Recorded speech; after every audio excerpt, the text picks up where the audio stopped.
Hello friends, welcome to the exams made simple. तो जैसा कि आप सब जानते हैं कि यूपीएससी प्रीलिम्स का जो सेकंड पेपर होता है वो सीसैट पेपर होता है। एंड सीसैट पेपर भी आजकल निकलना इतना आसान नहीं है। तो धीरे धीरे करके अपन थोड़ा एक क्वेश्चन डेली लगाने की कोशिश करेंगे और देखेंगे कैसे क्वेश्चन यूपीएससी पूछता है। ये भी क्वेश्चन यूपीएससी का है, 2015 में पूछा गया था, जिसमें आपके सामने क्वेश्चन है 12 पीपल फॉर्म अ क्लब, 12 लोग एक क्लब बनाते हैं बाय पिकिंग लॉट्स, यानी कि पर्ची सिस्टम से पर्ची निकाल करके वो क्या करते हैं, one of them will host a dinner for all, मतलब कि एक जिसका नाम पर्ची में आएगा वो सभी के लिए एक महीने में एक डिनर होस्ट करेगा। The number of dinners a particular member has to host in a year is, तो एक व्यक्ति को कितने डिनर पूरे साल भर में होस्ट करने पड़ेंगे ये निकालना है, ठीक है ना। तो देखो क्या होता है, मेरे हिसाब से जब यूपीएससी में आप सीसैट का पेपर सॉल्व करें ना, तो ये जो मैथमेटिक्स यानी जो क्वांट वाला पोर्शन है और जो लॉजिकल रीजनिंग वाला पोर्शन है वो ज़्यादा बेटर होता है, क्योंकि इसमें श्योर शॉर्ट मार्क्स होते हैं।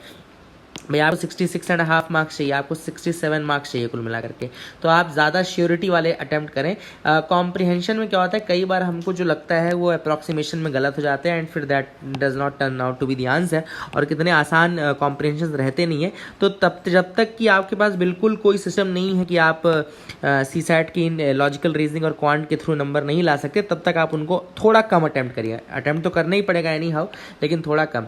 तो इसको देखते अपन कैसे सॉल्व करेंगे। सिंपल सी बात है, यहाँ सबसे पहले बता दिया पर्ची निकाल करके। अब ऐसा तो कहा नहीं गया कि एक व्यक्ति एक ही बार होस्ट करेगा, अदरवाइज आंसर सिंपल 1 हो जाता। तो कई लोगों ने इसमें 1 अटेम्प्ट किया था ये सोच करके कि चलो एक व्यक्ति को एक बार ही अटेम्प्ट करना है, क्योंकि उन्होंने हिंदी नहीं पढ़ा और बाय पिकिंग लॉट्स का मतलब उन्होंने नहीं समझा। तो मैं इसलिए बोलता हूँ कि कई बार आपको इंग्लिश हिंदी दोनों में पढ़ना होता है पेपर।